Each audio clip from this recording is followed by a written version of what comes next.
a darle a... Empezamos. Muy bien. Perfecto, vamos a quitar esto de aquí. ¿Se ve mi pantalla?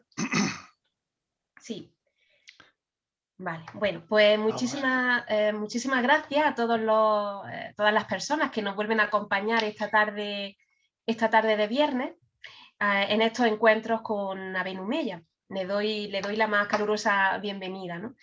Y bueno, para aquellos que asistan por primera vez, pues solamente me van a permitir recordar muy brevemente que estamos en un ciclo de conferencias que nos está ocupando todas estas semanas de mayo y también nos va a ocupar la primera semana de junio. Un ciclo de conferencias que hemos organizado con toda nuestra ilusión pues, el Centro de Estudios Históricos del Valle del Lecrín y la Alpujarra y el Departamento de Didáctica de las Ciencias Sociales. Y como ya he dicho en alguna otra ocasión, pero no me canso de repetirlo, que se trata de la materialización de un compromiso que se estableció ya hace 2 o 3 años, bueno, hace ya 4 años, el tiempo pasa muy rápido, en el 2017, ¿no? Si no recuerdo mal, entre la Universidad de Granada y el Ayuntamiento de Valor, que aquí tenemos hoy presente también a la alcaldesa Asunción Martínez, con el objetivo de contribuir, ¿no? mediante ese acuerdo, ese compromiso, a contribuir al desarrollo cultural de esa comarca, llevando a cabo una serie de actividades que de alguna forma conectaran con los valores identitarios, ¿no? de sus comunidades. Y de ahí que lo dedicáramos a la figura de Abenumella, cuyo nombre cristiano era Fernando de Córdoba y Valor, y precisamente esta tarde que nos acompaña nuestro invitado Francisco Cano Hila, que precisamente nos va a hablar sobre el linaje, ¿no? de los Córdoba y Valor. Solamente recordar brevemente que la próxima semana, que será la última, ¿no? de este ciclo, vamos a tener 2 sesiones, una el miércoles día 2, en la que Antonio Jiménez Estrella impartirá su conferencia sobre la guerra de la Alpujarra, y el viernes día 4 pues tendremos la última conferencia taller en la que participará aquí justo Pajeo, que nos hablará también de su novela Tragedia y muerte de Abenumella, y la profesora del Departamento de Didáctica de Ciencias Sociales, Encarnación Campbell Hernández, que impartirá una conferencia sobre la novela histórica y su proyección didáctica. Bueno, pues sin más dilación le paso la palabra a la alcaldesa de Valor, Asunción Martínez, y bueno, que ella procederá a la presentación de nuestro invitado de hoy. Muchísimas gracias. Buenas tardes, María José, buenas tardes a todos y a todas. Para mí es un placer poder presentar la conferencia de esta tarde, que va a ser impartida por Francisco José Cano Hila, una persona que en su currículo consta que es ingeniero de telecomunicaciones por la Universidad Politécnica de Cataluña y por el Politécnico de Turín, que es además experto universitario en genealogía y archivos por la Universidad de Córdoba, que ha desarrollado su carrera profesional en el ámbito de las telecomunicaciones, trabajando en varios operadores en Italia y España, primero en redes móviles y desde hace unos años en redes de distribución de contenidos de vídeo. Lo más importante para hoy es que desde siempre ha sido un apasionado de la historia y hace 20 años empezó a investigar su historia familiar.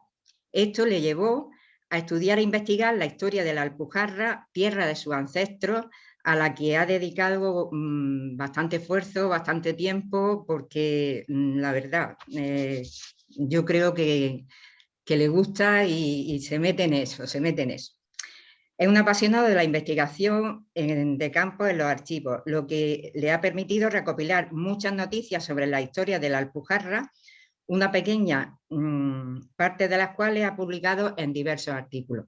Entonces, entre estas historias que ha estudiado y que me consta porque, bueno, hemos podido hablar de ello, pues es esta tarde la que va a llevar a cabo. Así que, sin más, Francisco, cuando quiera.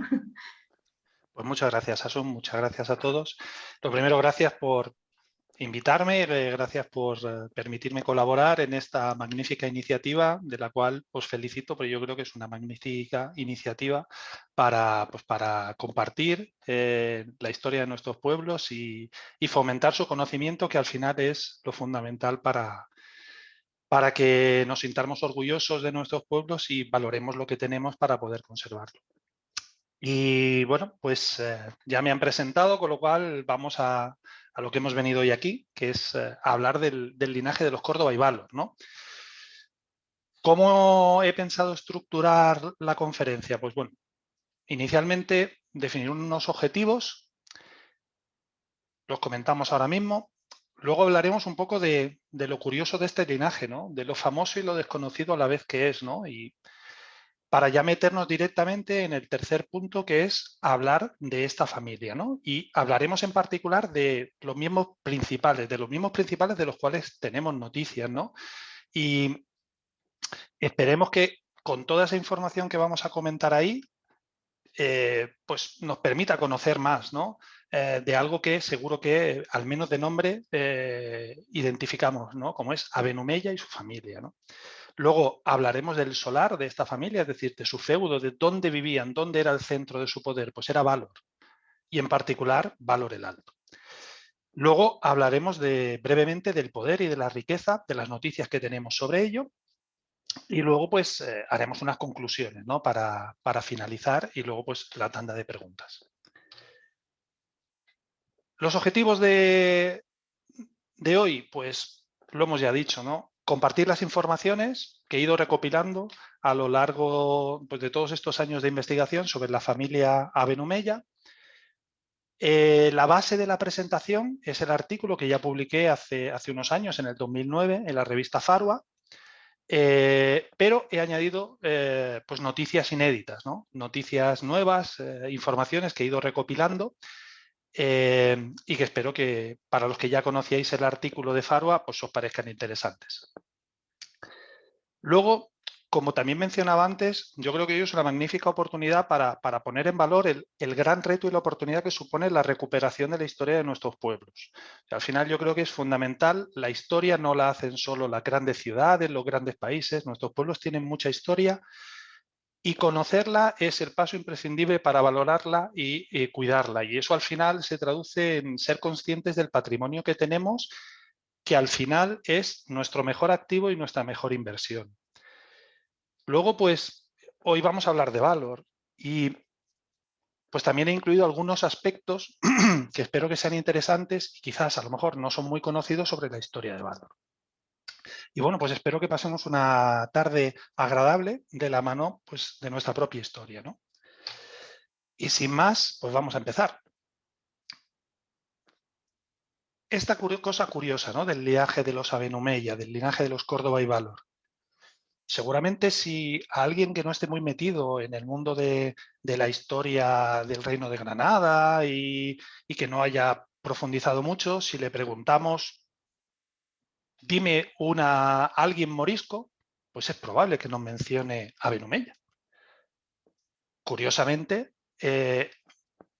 este morisco probablemente es el más conocido universalmente, pero a la vez es un gran desconocido, porque si más allá del nombre nos preguntamos, vale, Abenumella, ¿qué otras personas de su familia conocemos? ¿Quiénes fueron sus padres, sus abuelos? ¿Cuándo llegó esta familia al Reino de Granada y a Valor en particular? ¿Fueron importantes? Sí. ¿Qué papel jugaron durante el Reino nazarí y durante las guerras civiles que ocurrieron al final del Reino nazarí y que dieron lugar a la conquista final del Reino de Granada por los reyes católicos? ¿En qué bando estuvieron? ¿Apoyaron a Muley Hacén, a Boabdil? ¿Colaboraron con la conquista castellana? ¿Qué relación tuvieron con el resto de familias nobles nazaríes? ¿Tenían sangre real? ¿Por qué? ¿Por qué encabezaron la rebelión de 1568? ¿Por qué ellos y no otros? ¿Qué pasó cuando acabó la guerra? ¿Qué fue de ellos? Bueno, pues, por un lado, sí, Abenumella es lo primero que seguramente nos viene a la cabeza cuando hablamos de los moriscos, pero por otro lado, con esta serie de preguntas, pues nos damos cuenta de que algunos quizás las conocéis más, otras menos, otros yo no las tengo todas las respuestas, ya os aviso. Pero claramente el nivel de conocimiento que tenemos sobre esta familia, pues no muy elevado. De hecho, la familia de Córdoba y Valor, que en muchos documentos aparecen nombrados como solo de Valor, don Antonio de Valor, don Fernando de Valor, claramente Valor estuvo en el centro de su poder y ellos vivieron en el pueblo de Valor. Y desde aquí extendieron todo su poder por la Alpujarra en primer lugar y por el resto del Reino de Granada. Pero si alguien viene a Valor y nos pregunta, oye, ¿qué puedo ver aquí de Abenumella? ¿Dónde consigo información? Pues realmente no podemos darle mucha información y espero que hoy, con lo que vamos a compartir, pues espero poder aportar con mi granito de arena a que eso pues podamos dar más información sobre ellos. Realmente, como he dicho antes, la familia de los Abenumella no es una familia que haya sido muy estudiada por los historiadores. A diferencia de otros grandes linajes moriscos, como los Granada Venegas, los Valle Palacios, los Benajara, los Fedmuley, que en mayor o menor medida han sido tratados, ya sea en estudios focalizados en sus propias familias o en obras más generales, las referencias a los Córdoba y Valor son muy fugaces, son muy de pasada y sin entrar en la profundidad de intentar reconstruir la historia de esta familia. Más allá de mi modesta aportación del año 2009, pues dentro de lo que es la comunidad historiográfica no ha habido muchas contribuciones sobre esta familia. Por otro lado, como ya hemos dicho, ¿no?, este desconocimiento de datos sobre esa familia no ha sido obstáculo para que la historia de Abenumella y los hechos que ocurrieron durante la rebelión de los moriscos hayan sido fuente de inspiración para muchísimos escritores para novelar esas hazañas, ¿no?, esos sucesos, ¿no? Como vemos aquí, pues desde mitad del siglo XIX ya aparecen menciones y se hacen eco de esas aventuras y hasta muy reciente. De hecho, creo incluso que hace un par de años se publicó otra novela sobre Benabó. Entonces, realmente a nivel de novela sí que encontramos muchísimas historias, ¿no? ¿Y por qué es tan difícil realmente? ¿Por qué no se ha estudiado demasiado esta familia? Pues no creo que haya sido por falta de interés. Sinceramente no lo creo. Lo que pasa es que, sinceramente, la investigación histórica siempre es buscar una aguja en un pajar. Pero sí que es cierto que en determinados casos el pajar parece mucho más grande, ¿no? Y por tanto encontrar la aguja mucho más difícil. Y ese, en mi opinión, es el caso de los Córdoba y Valor, ¿no? Yo he buceado en el archivo de protocolos de Granada muchísimo, pero muchísimo, y Amalia lo sabe bien, y es que las informaciones encontradas sobre esta familia son irrisorias.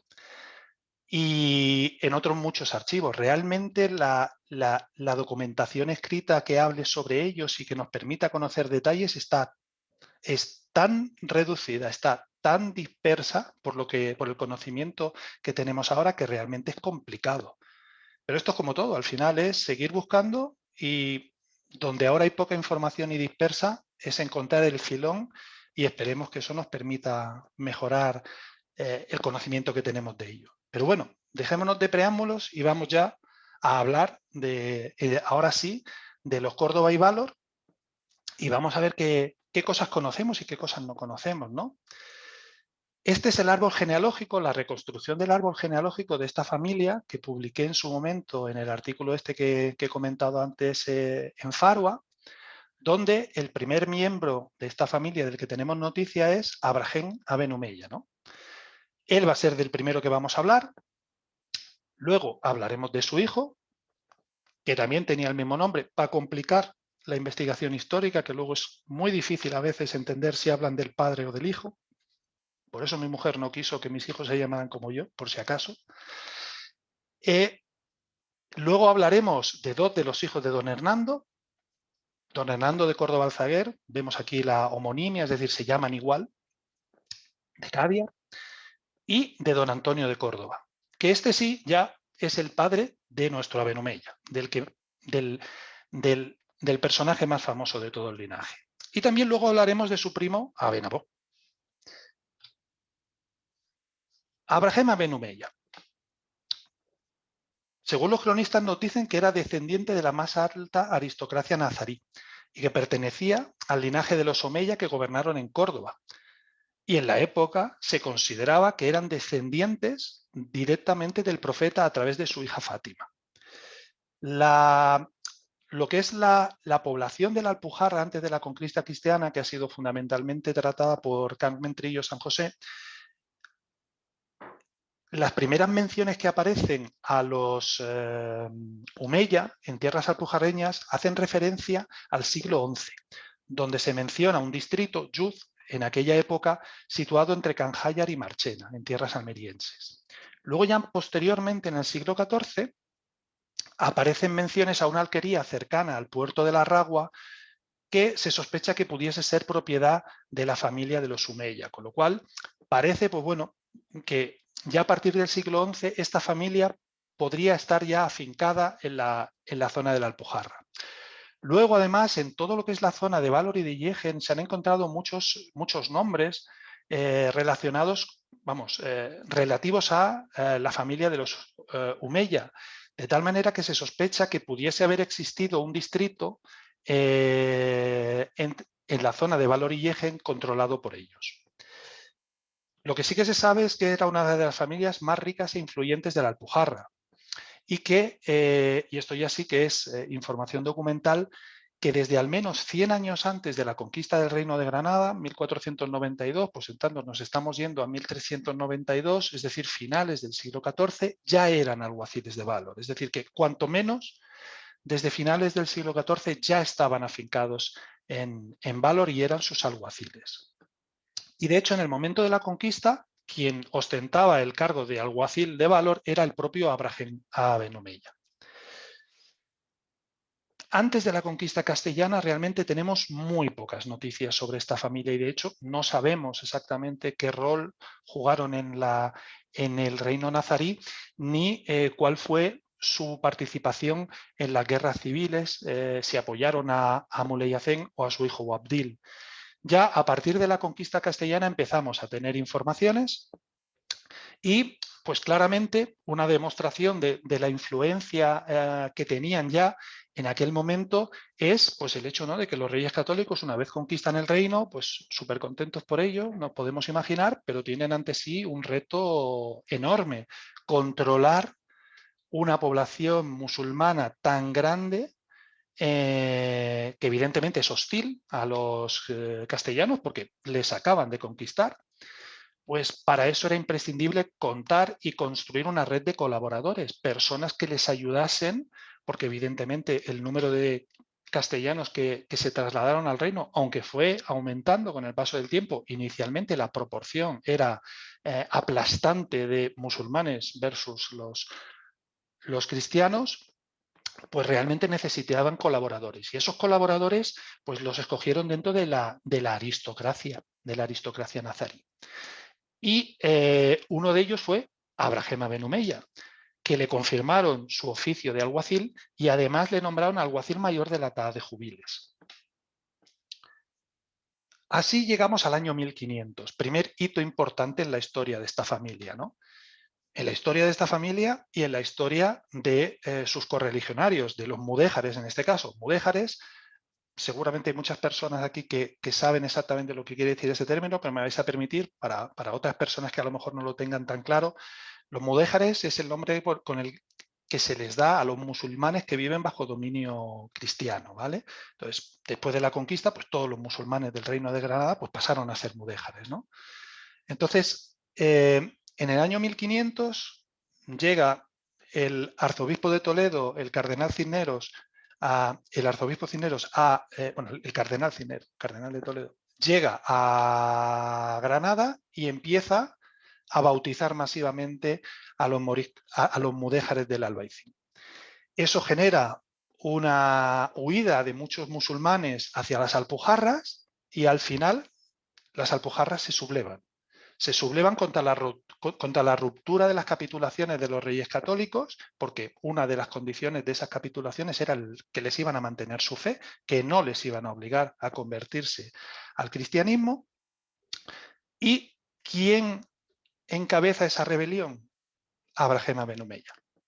Podría haber sido otro, pero el escogido por su pueblo es él. Y él le convierten en rey de Granada, y él es el que acaudilla esa rebelión. Desgraciadamente para ellos, en pocos meses 6-7 meses, el propio rey Fernando el Católico, que se desplazó al reino de Granada y a las Alpujarras para sofocarla, les derrota y el 30 de julio del año 1500 se firman las capitulaciones de las Alpujarras y en momentos subsiguientes pues las del resto de lugares del reino que se habían sublevado. A partir de ese momento y de esas capitulaciones, los musulmanes pierden su religión, pasan a ser cristianos y dejan, por tanto, de ser mudéjares para convertirse en moriscos. Por tanto, estamos hablando de las mismas personas. Lo que pasa es que su estatus cambia en función, en este caso, de su religión. Pasan de mudéjares a moriscos. El bautizo implica el cambio de nombre. Ya no podía llamarse Abraham, y por tanto tuvo que buscar un nombre cristiano, y el nombre cristiano que adoptó fue Hernando o Fernando, que en aquella época tenían un uso indistinto, y por tanto el nombre que adoptó fue don Hernando o don Fernando de Córdoba. Posiblemente la elección del nombre, y esto es una hipótesis, pero muy probablemente estuviese relacionada con, fuese en honor del propio rey, del propio Fernando el Católico. En el momento de convertirse, seguramente asociada a que bueno, pues negoció la rendición de los suyos y tal, se le conceden una serie de mercedes, ¿no? Con el objetivo pues, de premiar, entre comillas, la rendición y mantenerlo, seguir manteniéndolo como un fiel colaborador de las autoridades castellanas para controlar el reino, ¿no?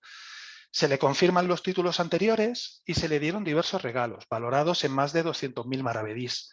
Se le regaló un gran caballo, se le dieron ropas porque, claro, no solo era ser cristiano, sino también parecerlo, con lo cual debía de dejar de vestir al estilo árabe para vestir como un cristiano, y como un cristiano de categoría, ¿no? Porque no por menos era pues, alguacil mayor de la Tada de Jubiles.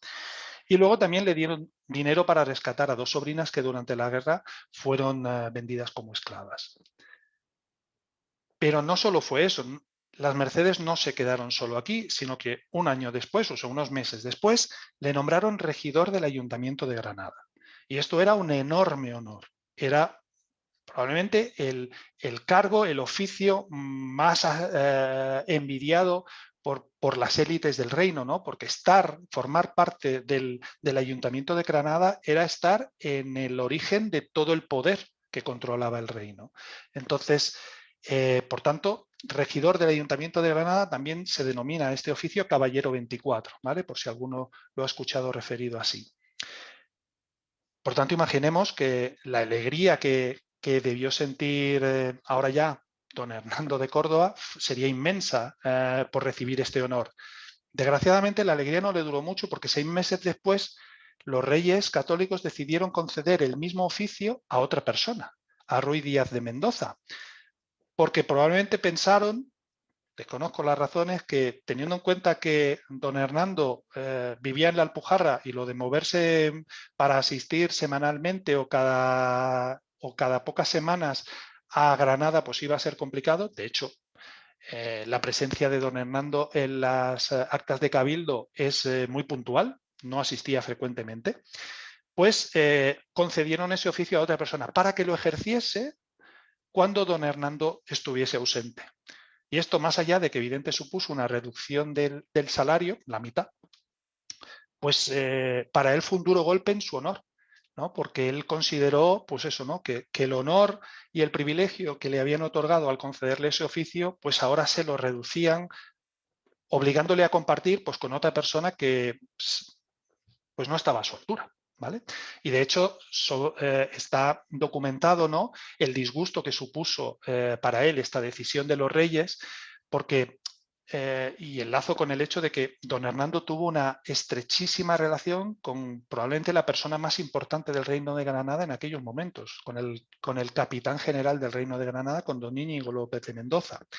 En la correspondencia de esta persona, del capitán general, se menciona expresamente esto. De hecho, cuando el capitán general se enteró de lo que iba a ocurrir, intentó convencer al rey de que no se hiciese eso, de que realmente que se valorase si el beneficio que suponía tener un regidor más en los momentos de ausencia de don Hernando en el cabildo valía la pena con las posibles consecuencias de cómo se lo tomase don Hernando, pero no lo consiguió. Y de hecho luego menciona pues, a otras personas el daño que le supuso en su honor y en su estima este hecho.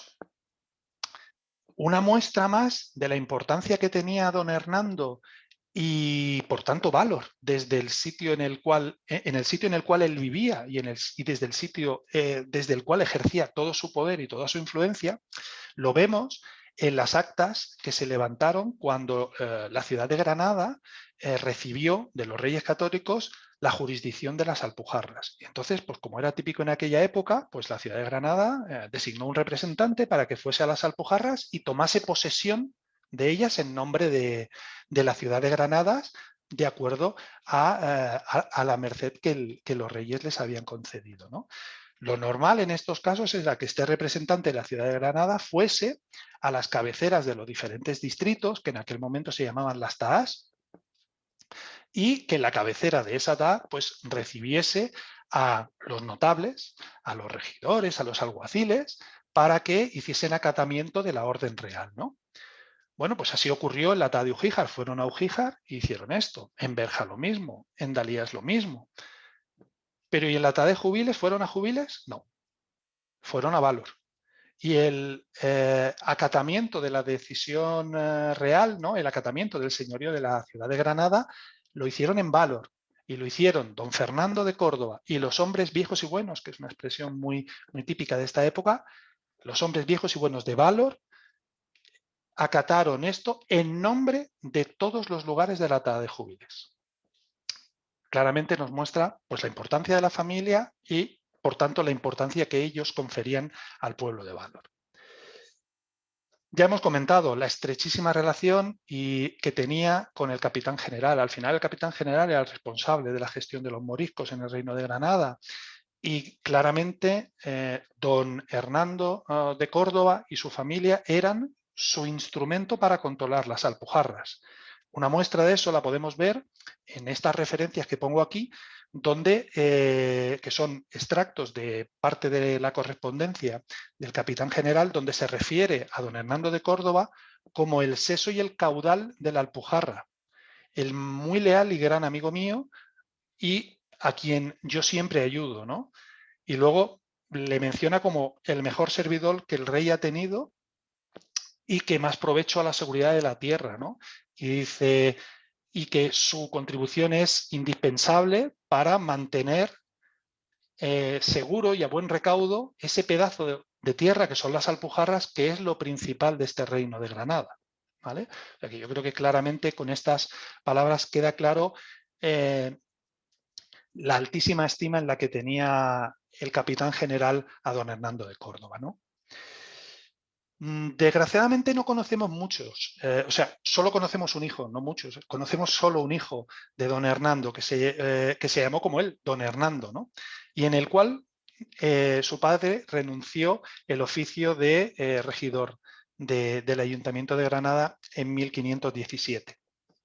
Sabemos que durante su vida don Hernando de Córdoba vivió en Valor y lo sabemos porque las cartas que le dirigía el capitán general iban dirigidas a Valor.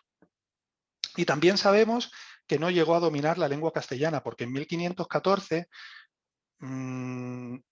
aparece interviniendo en el Ayuntamiento de Granada a través de un intérprete, con lo cual él no se expresaba en castellano. Vamos ya a hablar de su hijo, don Hernando de Córdoba. Pues de este personaje realmente sabemos muy poquito. De hecho, sabemos que fue regidor del Ayuntamiento de Granada por renuncia de su padre, a partir de 1517, como hemos dicho, que vivió en Valor Alto, donde tuvo su casa, esto lo sabemos también, y que tuvo al menos 5 hijos, de los cuales conocemos el nombre de los dos varones, que fueron don Antonio de Córdoba, que lo comentaremos ahora mismo, y don Hernando de Córdoba el Zaguer, el alguacil de Cádiz, que también veremos después. Sabemos que tuvo 2 hijas, pero no sabemos sus nombres. Y estas hijas estuvieron casadas con dos hijos de don Jerónimo de Bárcena, que era un morisco y alguacil del pueblo de Dólar, en el marquesado del Cenete, y que además era mayordomo del marqués del Cenete. Y por tanto, una de las figuras más importantes y poderosas de toda la zona del marquesado y de la tierra de Guadix. Curiosamente, esta familia de los Bárcena, durante la rebelión de 1568, se mantuvieron leales al rey y de hecho participaron activamente en la represión de la rebelión, incluso en intentos de emboscada para capturar a su pariente, a Benumella, ¿vale? Luego debió tener otro hijo, que no sabemos si fue hombre o mujer, realmente yo no he conseguido identificarlo, del cual nació el que sería el hijo de este don Hernando, don Diego López Abenabó, ¿vale? Del cual nació, esto es, Abenabó, ¿vale? Del que luego también comentaremos. Venga, vamos a hablar de don Antonio de Córdoba. Y aquí ya se van a poner interesantes las cosas. No es un personaje de los más conocidos, tampoco. De hecho, en muchos documentos, incluso de la época, tampoco se le conocía muy bien, sobre todo en documentos después, ya en la repoblación y tal, se le nombra como Alonso, incluso en algunos casos, ¿no? Y realmente, pues no es una persona que haya tenido mucha repercusión, pero como veremos, los hechos que le ocurrieron tuvieron una enorme trascendencia en el destino de su familia. Heredó los oficios de alguacil de Ugíjar y alguacil mayor de la Atada de Júbiles de su padre. Pero no ocurrió lo mismo con el oficio de regidor de la ciudad de Granada, que pasó directamente a su hijo, don Hernando, el futuro Abenumella. ¿Por qué? Pues ahora lo veremos. El año 1553 seguramente fue un año complicado y fue un año que probablemente marcó un punto de inflexión importante en la historia de los Córdoba y Valor y, como veremos, en la historia de los moriscos. En ese año, un morisco natural de Valor llamado Andrés Zahán denunció ante el alguacil de Yegen que don Antonio de Córdoba y Valor había abusado sexualmente de él cuando él era un niño de 10 años. Hacía 15 años de eso. Algunos de vosotros ya quizás conocíais este hecho. A los que no lo conocíais me imagino que os habrá sorprendido tanto como a mí cuando me lo encontré esto, ¿no? Porque no es una información muy conocida. Estamos hablando de una acusación muy grave. Pero la cosa no queda ahí. A veces, como si las cosas van mal, aún pueden ir peor. Un año después, cuando el proceso por el cual se empieza a juzgar a don Antonio por estas acusaciones, aparece un primo hermano del padre de Antonio llamado Andrés de Córdoba, y él y la mujer y su mujer corroboran las acusaciones de Andrés Zahán y añaden una nueva: bestialidad, mantener relaciones sexuales con animales. Bueno, ya, ¿qué puede pasar más? Me puedo imaginar, todos nos podemos imaginar seguramente, la conmoción que aquello debió suponer. Primero, por la gravedad de las acusaciones. Segundo, porque, bueno, al final no deja de ser un morisco normal y corriente. No, sinceramente no tengo constancia de que este Andrés Zahán tuviese particular relevancia. Bueno, pues estas acusaciones desencadenan un juicio contra don Antonio, que luego además se complica enormemente porque, además de que el que le denuncia es un morisco, es miembros de su propia familia que corroboran y aumentan las acusaciones. Es fácil imaginarse que don Antonio intentaría luchar con cualquier cosa para intentar evitar que esto siguiese adelante. Y de hecho, sabemos que intentó vengarse de su tío de su tío segundo, de Andrés de Córdoba, el que, por las declaraciones que él mismo aporta y que aparecen en la documentación del pleito, antes de todo esto tuvieron una muy buena relación. De hecho, Andrés de Córdoba declara que crió a don Antonio y que tenían una relación de mucha confianza, tanta que cuando, según él, don Antonio cometió estos abusos sexuales, se los contó. Por alguna razón que desconocemos, esa relación de confianza se rompió. Y aquí estaba su tío segundo acusándole. La venganza que don Antonio intentó sobre Andrés fue, pues básicamente, me imagino que haría todo lo que pudiese, pero lo que he alcanzado a conocer es que, pues bueno, le acusó de múltiples cosas, puso a toda su maquinaria, alguaciles de Valor, a perseguir a Andrés por múltiples acusaciones, a sus hijos. De hecho, uno de los hijos de Andrés fue ajusticiado en Ujíjar. A Andrés de Córdoba, cuando contaba 80 años, lo encarceló, aunque luego el capitán general le absolvió. Desgraciadamente, la información que se conserva de este pleito es incompleta y no se conserva la sentencia. Y aunque he intentado localizarla en el archivo de la Real Chancillería, pues la verdad es que no lo he conseguido por el momento. Con lo cual, de forma directa con la documentación del pleito no sabemos qué ocurrió. Nos quedamos con las ganas de saber qué pasó a partir de aquí. Pero veremos que nos podemos hacer una buena idea a continuación. Ya lo he dicho, para mí esto es excepcional, tanto por la gravedad de las acusaciones, ¿no? Por lo particulares de las acusaciones, como por el hecho de que vienen de un morisco, como por el hecho de que son refrendadas por miembros de su propia familia, como por el hecho de que las autoridades cristianas enjuician a don Antonio. Y acabamos de ver, cuando hemos hablado del abuelo y del padre de don Antonio, que eran colaboradores de las autoridades castellanas. Entonces, para mí es todo bastante excepcional, ¿no? Pero las desgracias nunca vienen solas. Y pocos años después nos aparece don Antonio querellándose contra, otra vez Yegen, contra el concejo, contra el ayuntamiento de Yegen, porque según él invadían una propiedad suya, una propiedad de su familia, que era una extensa dehesa, tan extensa que es, luego la veremos, es prácticamente toda la sierra de Yegen, que según don Antonio era de su propia familia, ¿no?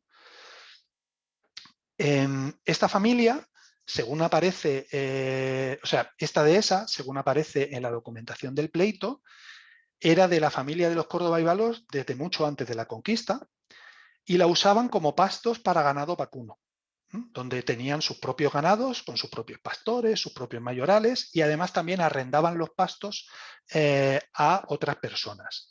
Probablemente esta dehesa era la dehesa de verano, mientras que otras dehesas que tenían en la zona de Murtas y de Albuñol probablemente eran las de invierno. La dehesa estaba vigilada por guardias que normalmente se explica que eran vecinos de Valor, ¿no? Y que lo que se encargaban es de que no entrase nadie que no tuviese permiso, ¿no? Y ahí es donde empezaron las fricciones con el ayuntamiento de Yegen, porque el ayuntamiento de Yegen el ayuntamiento y los vecinos de Yegen empezaron a entrar en esa propiedad y a utilizarla. Con lo cual, pues hubo, pues eso, detenciones, muertes, persecuciones, etcétera. En cambio, el concejo de Yegen afirmaba que esas tierras eran suyas y que quien había invadido esas tierras y las había ocupado ilegalmente era don Antonio, ¿no? Empieza en 1558, pero en 1564 el pleito aún está pendiente. Y de hecho, aparece una petición en ese año de don Antonio pidiendo a la Real Chancillería, al tribunal, que mientras no se resuelve, que le permitan el usufructo de la dehesa, ¿no? Que le permitan obtener las rentas de esa dehesa, que le permitan aprovecharla. A lo cual la Chancillería lo deniega.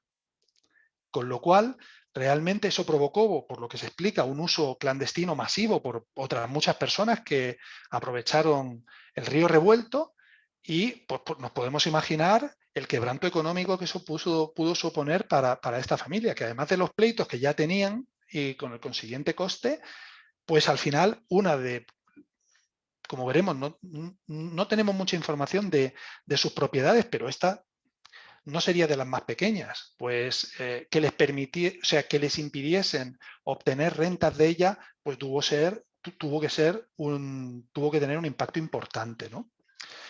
Desgraciadamente aquí tampoco se conserva la sentencia, con lo cual tampoco sabemos exactamente qué ocurrió. Pero, recogiendo el punto que comentábamos antes del pleito por abusos sexuales, del juicio por abusos sexuales a menores, no teníamos la sentencia, con lo cual no podemos saber a ciencia cierta lo que ocurrió, pero que lo que sí que sabemos, porque aparece en una carta dirigida por el rey Felipe II, como luego veremos, a colación de otras cosas posteriores, justo en la siguiente transparencia lo comentaremos, estas cartas para qué fueron, pero en ella se menciona a don Hernando de Córdoba como condenado por delitos muy graves a 7 años de prisión y 2 años de galeras. No podemos estar seguros de si estos delitos muy graves que se mencionan aquí son esa denuncia por abusos sexuales, pero es posible que sí lo fueran. Y a lo mejor incluso alguna otra cosa más, quién sabe. La cuestión es que don Hernando es condenado probablemente entre 1561 y 1562 primero a prisión y luego a 2 años de galeras. Y sabemos que estaba en galeras cuando estalla la rebelión, en 1568. Y justo en ese momento, según los documentos, se ausenta de las galeras, se fuga. Le encuentran y le vuelven a encarcelar por haberse fugado de las galeras. Y en ese momento le encarcelan en Granada, en la cárcel real de Granada, junto a su hijo don Francisco. ¿Vale? Realmente la prisión de don Antonio y de su hijo don Francisco aparece recurrentemente en todas las peticiones que luego veremos que hace su hijo Abenumella. En todas las cartas que intercambia con las autoridades castellanas aparece siempre la mención a su padre y a su hermano y luego posteriormente a su madre y hermanas para que les liberen y que no les hagan daño y no les torturen y les traten acorde a la calidad que tienen. De hecho, el temor de las autoridades castellanas a que lo primero que hiciera Benumella una vez alzado rey fuese rescatarles fue bastante importante, hasta el punto que les pusieron una vigilancia especial y una vez que se corrió el rumor de que Abenumella iba a ir sobre Granada para asaltar la cárcel y liberar a su padre, pues se formó un motín en la prisión y los presos cristianos mataron a los moriscos, o sea, se formó una gorda. Por tanto, estaban muy preocupados en que realmente Abenumella pudiese intentar atacar la ciudad de Granada por esto, ¿no? Don Antonio sabemos que no dominaba la lengua castellana, su abuelo, ya lo hemos visto que no, pero bueno, su abuelo, estábamos hablando de 1514, pero aquí estamos hablando de 1564. Pues en ese momento, don Antonio, igual que en los pleitos que hemos visto, tanto en el de 1553 como en el 1558, declara a través de intérpretes. Y de hecho, en una escritura que otorgó en 1564, mientras estaba preso en la cárcel, indica que no sabía firmar. Con lo cual, realmente resulta llamativo que a estas alturas una persona de la élite colaboradora, de la élite morisca colaboradora, no se expresase, al menos públicamente, en documentos públicos, no se expresase en castellano y que tampoco supiese firmar. No es el único caso, porque sabemos también de otros moriscos que también tenían, les ocurría lo mismo. Por ejemplo, a su hermano don Hernando Zaguer igual, también declaraba por intérprete y no firmaba. y también a don Diego Avis Granada de Almería también. Sabíamos que nos hemos encontrado con este hecho, pero realmente si lo comparamos con los Granada Venegas, pues los alguaciles de Granada, pues claramente ellos no declaraban a través de intérprete, firmaban perfectamente sus documentos en castellano con su nombre cristiano. Es interesante, es un dato, ¿no? Que quizás nos da a entender que sí, colaboradores, pero hasta un cierto punto, quizás no tanto, ¿no? Quién sabe. Vamos a hablar de un tema que no sé hasta qué punto es muy conocido o no, yo creo que es muy interesante, y es pues la aventura gallega de don Antonio. O sea, pues para ser poco conocido este hombre, ¿no? La que tenía liada con los pleitos y ahora una aventura gallega. Bueno, veremos a ver qué es esto, ¿no? Pues acabada la guerra en 1572, Felipe II, pues como sabéis, dentro de las medidas que toma es el castigo a los moriscos del Reino de Granada, es la pérdida de sus bienes y el destierro. Los expulsan a otras partes del reino, ¿no? Pues también hace lo mismo con don Antonio. Le destierra, pero lo más lejos que pudo, a Galicia. A Galicia se lo llevó. A él y a su hijo ordenó que fuesen trasladados allí. Y bueno, pues llegaron a Galicia y la cuestión es que el rey les dijo a los responsables del reino de Galicia que nada de mantenerlos, que su comida se la ganasen con su propio trabajo. Claro, los de la audiencia, iba, por supuesto, les dijo, y que no se escape. Bueno, el regente de la audiencia y el resto de ministros no tuvieron muy claro cómo conseguir que trabajasen y se ganasen el pan con el sudor de su frente y no se fuesen a escapar, ya fuese por mar o ya fuese a Portugal. Con lo cual los mantuvieron en la cárcel, ¿vale? En la cárcel en particular de Santiago de Compostela. Pero 3 años después, el 26 de septiembre de 1575, se escaparon. Se escaparon de la cárcel. De hecho, encontré un documento que narra un poco lo ocurrido y la cuestión es que pues debían estar en un piso elevado, quizás en una primera planta, no lo sé, y rompieron la tabla del suelo de la celda. Seguramente de esa forma consiguieron bajar al piso inferior. Y cuando estaban al piso inferior, seguramente ya con puertas que daban acceso al exterior del edificio, un esclavo morisco que era criado del regente de la Audiencia de Galicia les ayudó. Les ayudó rompiendo la cerradura de una de las puertas con un escoplo. Y los tres, don Antonio, su hijo don Francisco y este esclavo morisco, huyeron. Os podéis imaginar el revuelo. Felipe II movilizó a España entera para capturarlos. Tenía mucho miedo que huyesen a otros países. Tenía mucho miedo de que llegasen a contactar con comunidades moriscas como la valenciana o la aragonesa y las levantasen en su contra. Y habiendo acabado justo de reprimir el levantamiento del Reino de Granada, tuviese otro levantamiento en otro lugar. Tenía miedo de que contactasen con los moriscos del Reino de Granada desperdigados por todos los reinos de Castilla, por todas las tierras de Castilla. Con lo cual escribió a todas las autoridades, virreyes, corregidores, a todo el mundo, dándoles descripciones de los fugitivos y pidiéndoles que controlasen todos los puertos de mar, todos los puertos que permitían la comunicación con otros países, los puentes, las barcas, y que todo lo hiciesen con el máximo sigilo y discreción. No quería que se supiese que se les había escapado el padre de Abenomella. Además, ordenó buscar a los amigos y a las redes clientelares de don Antonio, que, claro, pues habían sido deportadas a otros lugares de Castilla, pues ordenó buscarles para interrogarles y para asegurarse de que no se habían puesto en contacto con ellos.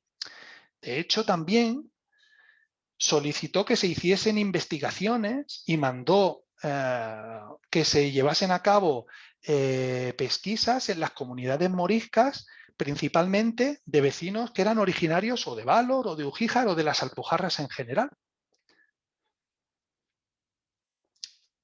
Con lo cual, y realmente he encontrado bastantes documentos que muestran una febril actividad por parte del rey y de sus ministros para intentar localizarles como fuera, ¿no?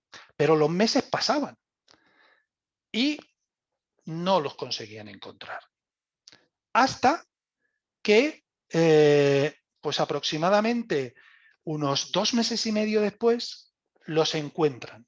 Y los encuentran en Portugal, en la ciudad de Oporto.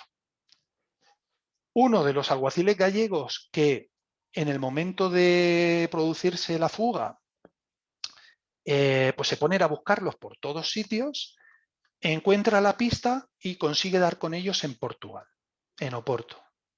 Llega allí y dice, ya sois míos, a casa. Pero no. Las autoridades portuguesas no le dejaron llevárselos. Dijeron que o aportaba pruebas de su culpabilidad y de los delitos que habían cometido y del juicio al cual, en el cual habían sido condenados, o que no le dejaban llevárselos, que los tratados que existían entre España y Portugal para estos menesteres exigían la presentación de esas informaciones. Por tanto, se negaron a extraditarlos. A lo mejor esto nos recuerda a hechos recientes de nuestra historia, ¿no? Pues, y entonces, bueno, pues la audiencia de Galicia se puso en contacto con el rey porque ellos, por más gestiones, por más papeles que enviaban al corregidor de Oporto, no conseguían que el hombre les dejase llevarse a los fugitivos. Y entonces escribieron al rey y le dijeron pues lo que pasaba.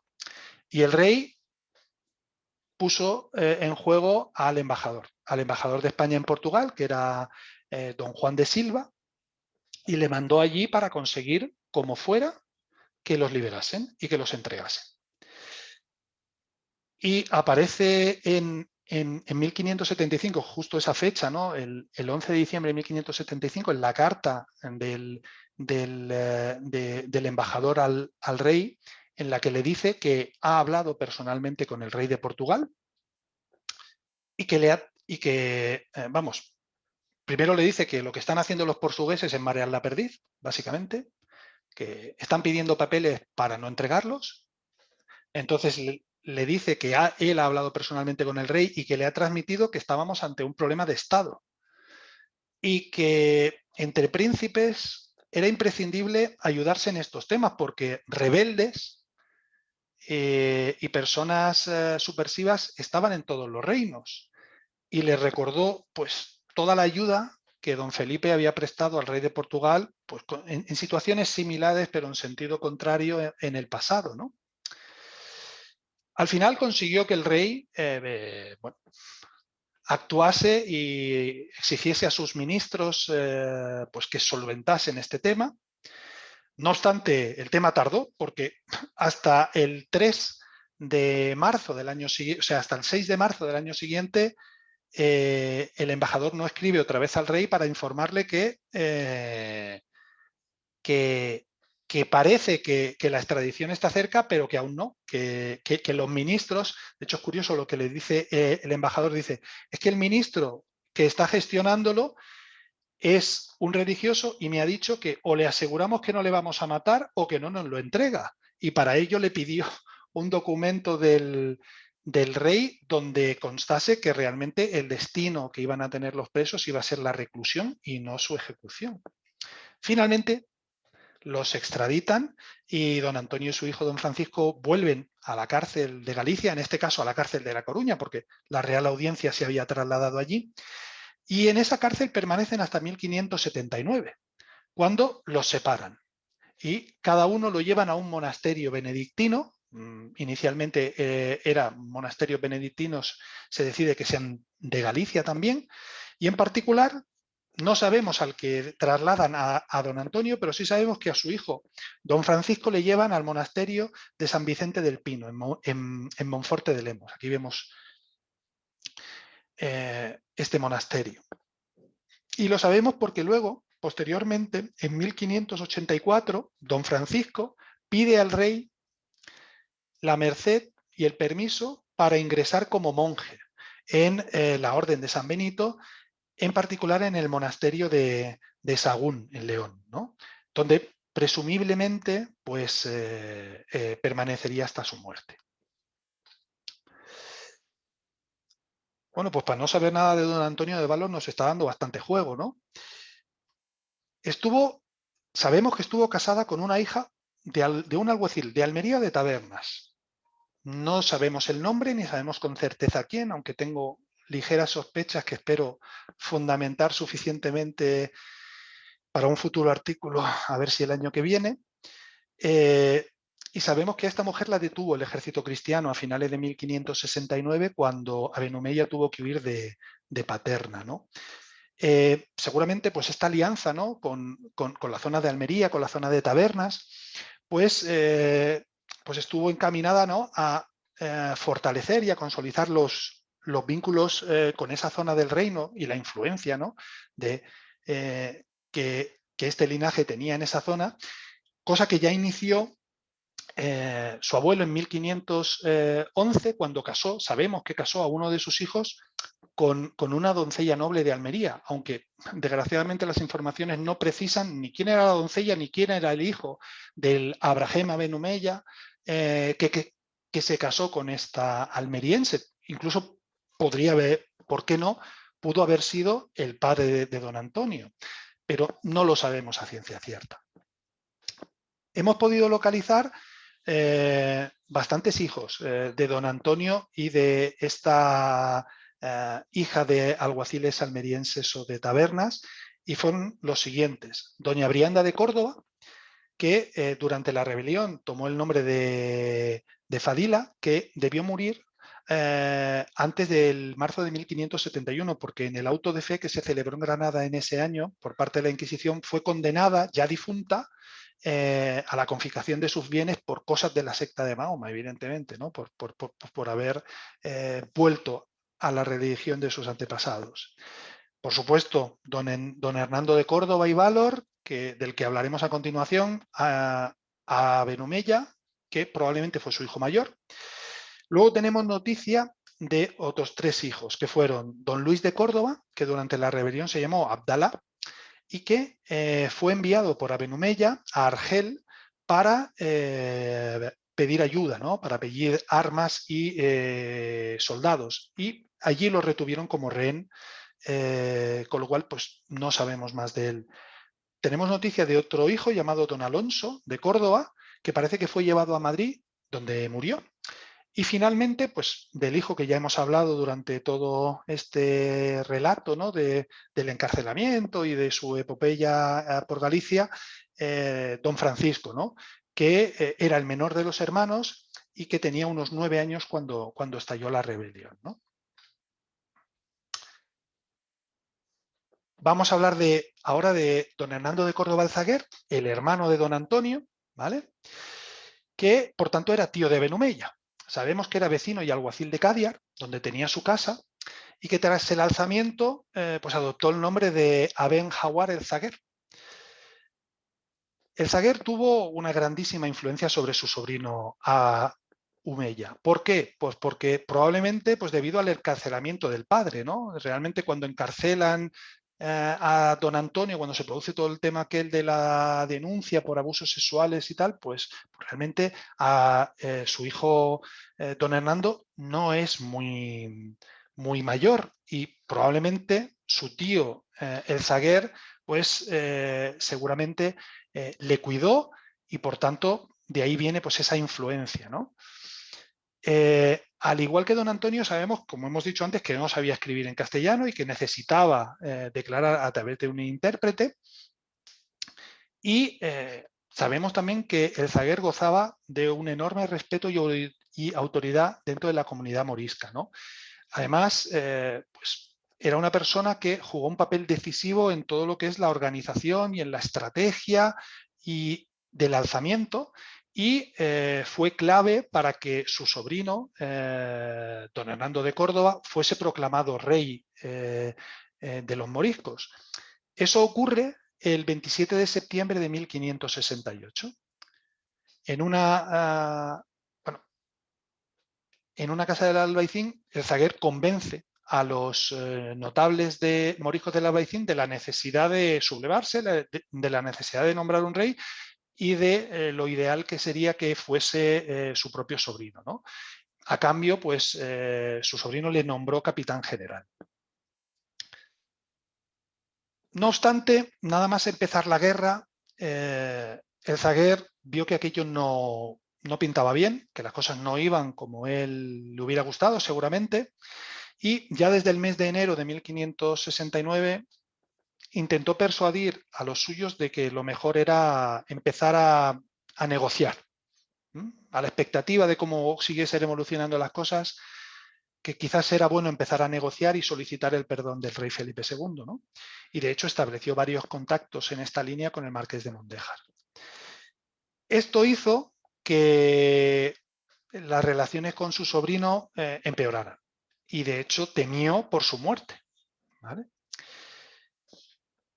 A finales del mes de enero de ese año 1569 capturaron a la mujer del zaguer, que se llama doña María de Córdoba, y a sus hijas, que fueron conducidas hasta Jubiles.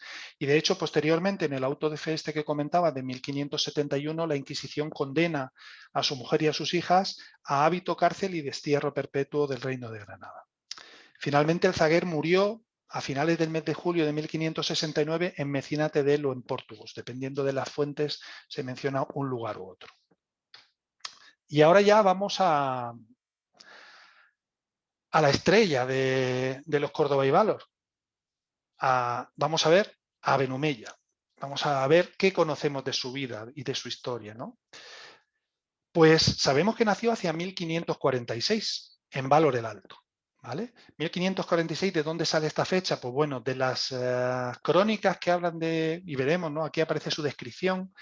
Pues se menciona, ¿no?, que Ginés Pérez de Hita, por ejemplo, y también algún otro cronista y de alguna otra fuente se deduce la misma fecha, pues se menciona que lo vio en persona en las honras fúnebres de la reina Isabel, de la que fue esposa de Felipe II, que realmente ella muere en 1568, el 3 de octubre.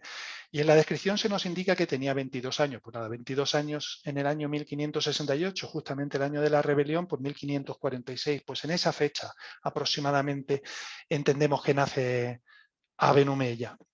Y es curioso, ¿no?, que aparte de llamarse igual don Hernando de Córdoba como su bisabuelo, los paralelismos entre ellos no acaban ahí. Ambos fueron caballeros 24 del ayuntamiento, es decir, regidores, ¿no? De hecho, el joven don Hernando entró a formar parte del ayuntamiento en 1566. Los dos encabezaron las rebeliones de su pueblo contra el dominio castellano, uno en el año 1500 y otro 68 años después, y ambos fueron coronados reyes de Granada. Y desgraciadamente para ellos el resultado de esas rebeliones pues no fue el que ellos hubieran deseado, sin duda, y tuvieron graves consecuencias sobre sus correligionarios. De hecho, en la primera, como hemos dicho, pues supuso la pérdida del estatus mudéjar y el abandono de su religión. Pasaron de ser mudéjares a ser moriscos, y en 1568, como ya he comentado antes, pues la pérdida de sus bienes y el destierro fuera del Reino de Granada, ¿no? ¿Cómo era don Hernando de Córdoba y Valor? ¿Cómo era a Benumella? Pues, como he dicho, Ginés Pérez de Hita nos incluye una pequeña descripción de él. Y aquí, para los que conocéis más Valor, pues está en la carátula del álbum del grupo A Benumella, de música alpujarreña de Valor, que justo en ese año de esta carátula pues tiene una canción dedicada a él, ¿no?, donde aparece una descripción que si os fijáis, pues se asemeja mucho, ¿no? Mancebo de poca barba, pelo color moreno, ojos negros y grandes, de sangre real por dentro, dice la canción, ¿no? Y realmente coincide mucho con la descripción de Ginés Pérez de Hita, uno de los cronistas de la época, ¿no? Aquí lo veis, ¿no? De poca barba, color moreno, cejijunto, ojos negros, grandes, gentil hombre de cuerpo, ¿no? Mostraba en su talla y garbo la sangre real que llevaba, ¿no? Sabemos que antes de la rebelión se casa con una hija de Miguel de Rojas. Miguel de Rojas era alguacil de Ugíjar y una de las personas más ricas de la Alpujarra, según se nos cuenta. Pero desconocemos el nombre de esta mujer. Y aquí veis, pues, para los que conocéis la zona, pues una famosísima, fácilmente identificable casa en Ugíjar, situada enfrente de la iglesia, en la Plaza de los Mártires, que es la que se considera como que fue la casa de este morisco, de Miguel de Rojas, de este alguacil, que claramente la casa más noble e importante de todo Ugíjar, donde después, pues, las familias más importantes de Ugíjar, pues, la ocuparon, ¿no? Como fue, pues, el linaje de los Mérida, que para los que estuvieseis en la última conferencia que di durante la pandemia, o sea, durante la pandemia, seguimos aún desgraciadamente, hace unos meses, ¿no? De la mano del Ayuntamiento de Ugíjar, pues quizás conocéis eso, los que hayáis leído mi artículo sobre ese linaje, ¿no? ¿Qué más sabemos de don Hernando, no? Pues el episodio de la daga, ¿no? Y esto del episodio de la daga, ¿qué es, no? Pues un día don Hernando intentó entrar en el Ayuntamiento de Ugíjar armado, perdón, en el Ayuntamiento de Granada, disculpadme, armado. Y eso estaba prohibido. Básicamente estaba prohibido para que los acaloramientos entre los miembros del Cabildo no derivasen en muertes, ¿no? Pues antes de entrar, pues se dieron cuenta y la cuestión es que el alguacil mayor del Cabildo, don Pedro Maza, pues tuvo un enfrentamiento con él y no le dejó entrar, le requisó la daga en cuestión y, pues claro, fue castigado, ¿no? ¿Y cuál fue el castigo? Pues la privación del oficio, la pérdida de la mitad de sus bienes y galeras. Castigo ejemplar. De hecho, realmente no sabemos, o sea, los cronistas cuando hablan de este hecho argumentan que probablemente Abenumella ya tenía decidido participar en la rebelión, sabía que de todas formas iba a perder el oficio y pues lo que se dice, ¿no? De perdidos al río, ¿no? Quizás fue así, pero realmente luego vamos a ver más detalles de esta carta, pero de una carta que he encontrado de Abenumella a don Juan de Austria, Abenumella dice algo así como, por negocio tan vil que fue hallarme una daga, ¿no? Por esta cosa me hallasteis una daga, me castigasteis a penas tan severas, ¿no? Lo que podría sugerir que no fue algo premeditado, es decir, que lo de la daga, pues, oye, yo qué sé, esto de hallarme una daga, pues no lo sé, lo deja ahí, él no se queja de que no le dejasen entrar, se queja de que le hallaron una daga. Entonces, o que le revisaron más de lo que a otros miembros del Cabildo, o que la daga estaba ahí sin que realmente lo supiera, quién sabe. Son elucubraciones, la cuestión es que, como veremos dentro de un momento, él consideró este hecho una afrenta a más de las ya hechas a su padre, una afrenta insoportable e injustificable a su familia.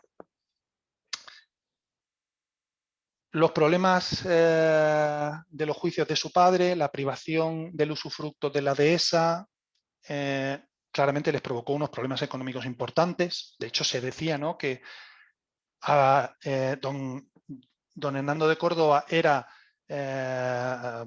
muy noble, pero que tenía poco dinero. Al final, la decisión de participar en el... vamos, seguro que estaba al tanto, ¿no?, de lo que ocurría, de que se estaba fraguando un alzamiento, de que los ánimos estaban muy caldeados. Entonces, pues don Hernando lo que hizo fue intentar vender el oficio. Y se lo intentó vender a otro morisco vecino de Granada, Miguel de Palacios, por 1.300 ducados y una cadena de oro valorada en 70 ducados.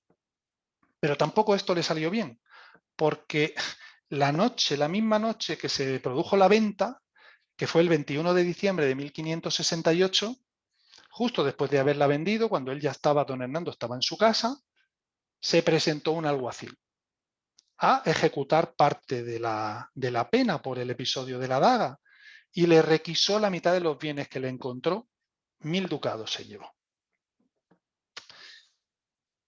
Esa misma noche, don Hernando se convirtió realmente, dejó de ser don Hernando y pasó a ser Aben Omeya, Muley Mohamed Aben Omeya, rey de Granada y de Córdoba.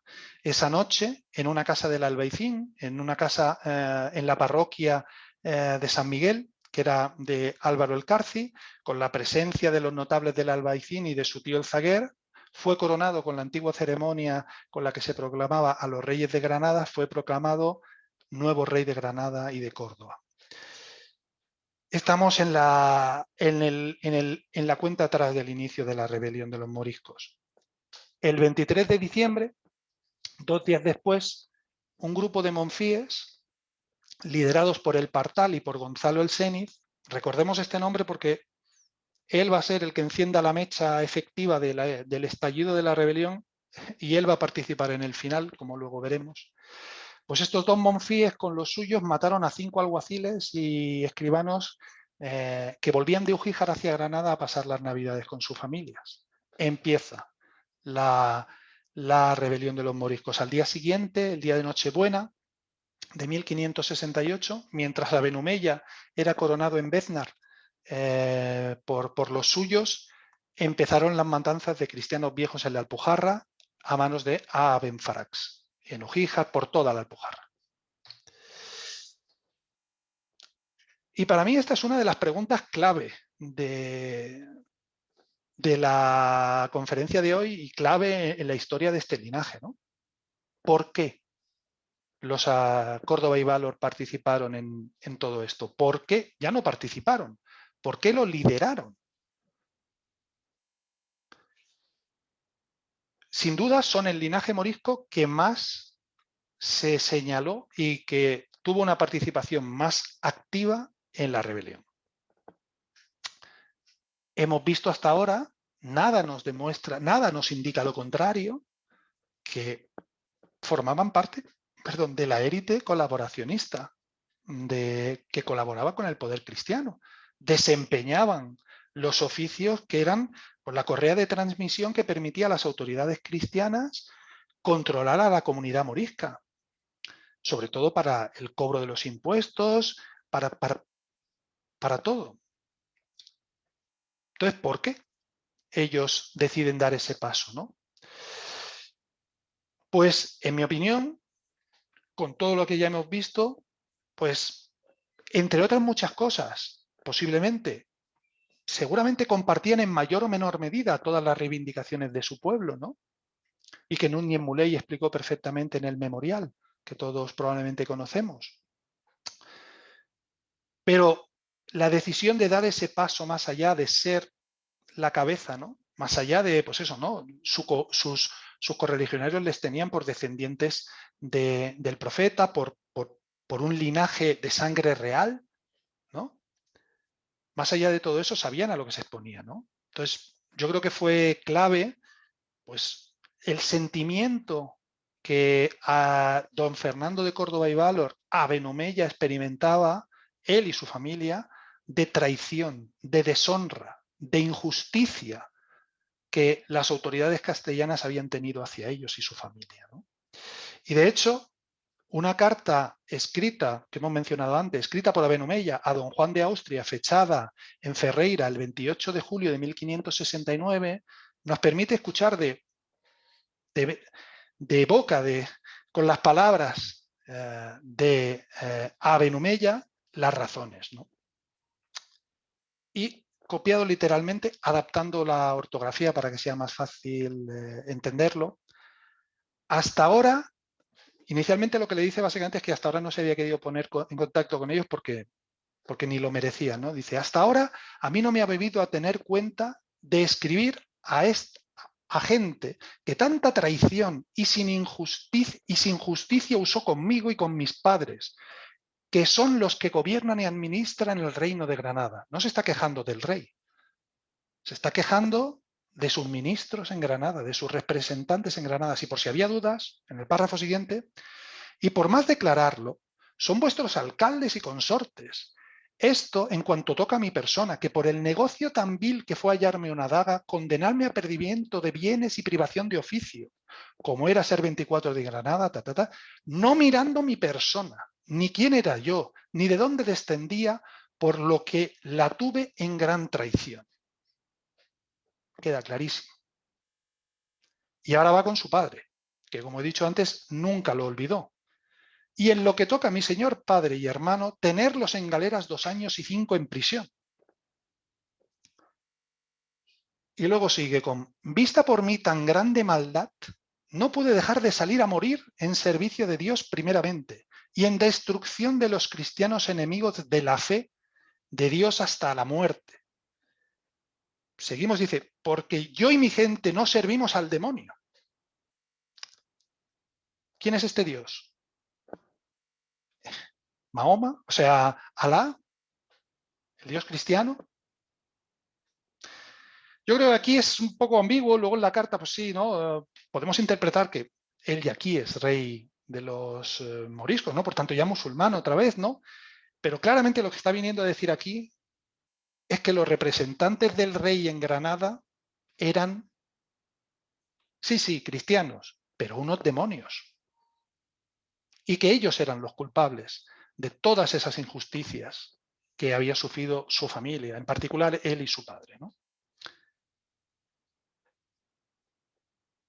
Yo creo que con esto queda bastante claro que además de otros múltiples motivos y circunstancias que seguramente llevaron a tomar esta decisión, este hecho, esta injusticia que ellos sentían, este maltrato por parte de las autoridades cristianas, ¿no?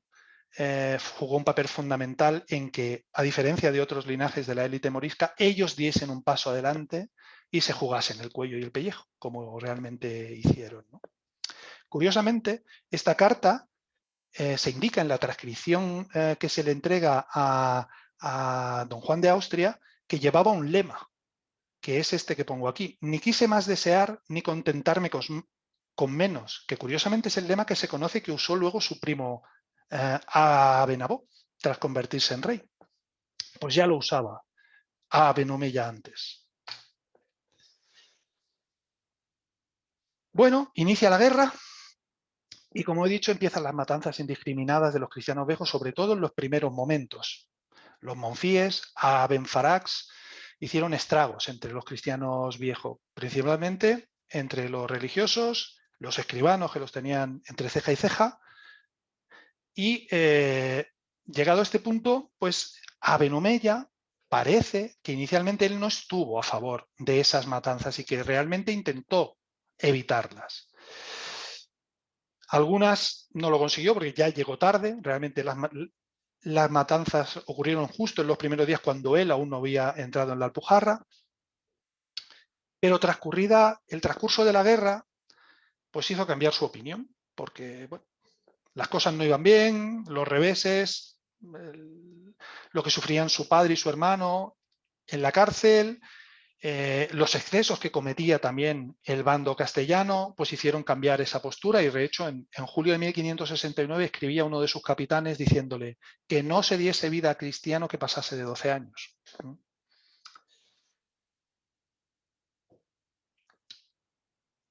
Pero al igual que su tío el zaguer, aunque un poco después, Aben Omeya empezó a ver que las cosas no pintaban bien y empezó a negociar la rendición, ¿no?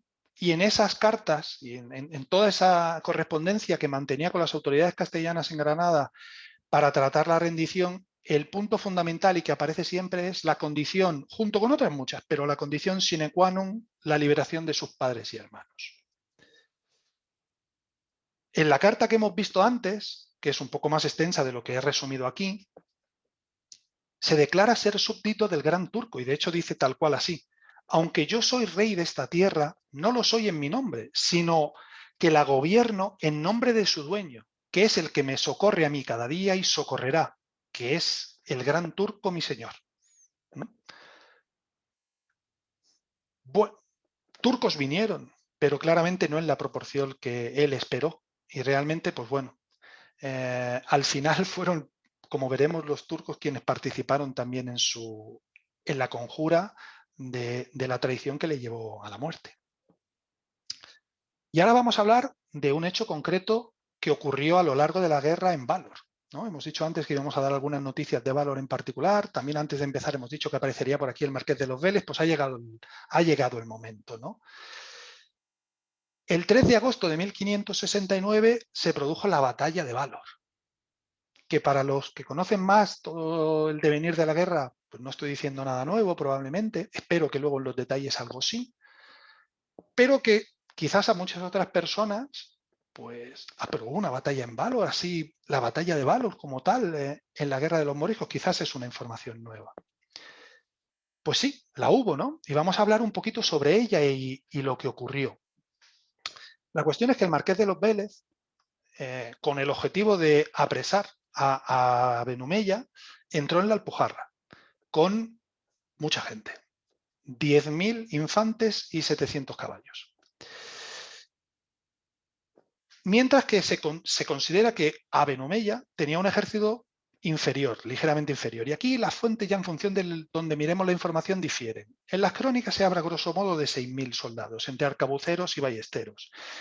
Pero en otros documentos que he encontrado, documentos muy variados, desde informes de espías moriscos infiltrados en el ejército de Benumella, desde informes de soldados que estaban en el bando cristiano y que hacen un informe sobre los hechos ocurridos en la batalla, hablan de un mayor número, que cifran entre 12 y 17.000 hombres. También difieren sobre el estado de si estaban muy equipados con armas o no, ¿no? Algunos dicen que sí, otros dicen que una parte de los soldados de Benumella iban desarmados o solo con hondas. Bueno, aquí difieren las informaciones. La cuestión es que el Marqués de los Vélez va subiendo, entra por Adra, sube hacia arriba, tiene unas escaramuzas en Alcolea y al final pone su campo, acampa en Ugíjar, teniendo en vista Valor. Y el 3 de agosto de 1569 se produce la batalla. Los dos ejércitos van uno contra el otro y se encuentran, según estos documentos, a medio camino. A medio camino, en una descripción de un lugar que hablan de una rambla donde el ejército morisco tenía ventaja porque estaba en altura.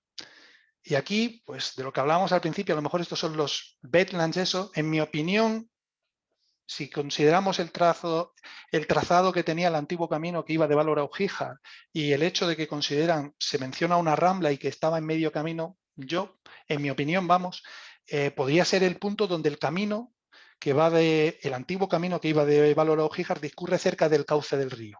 Justo cuando hace el quiebro ya, antes de meterse hacia donde luego ya pues seguiría más o menos el trazo de donde ahora mismo va la actual carretera, ¿no?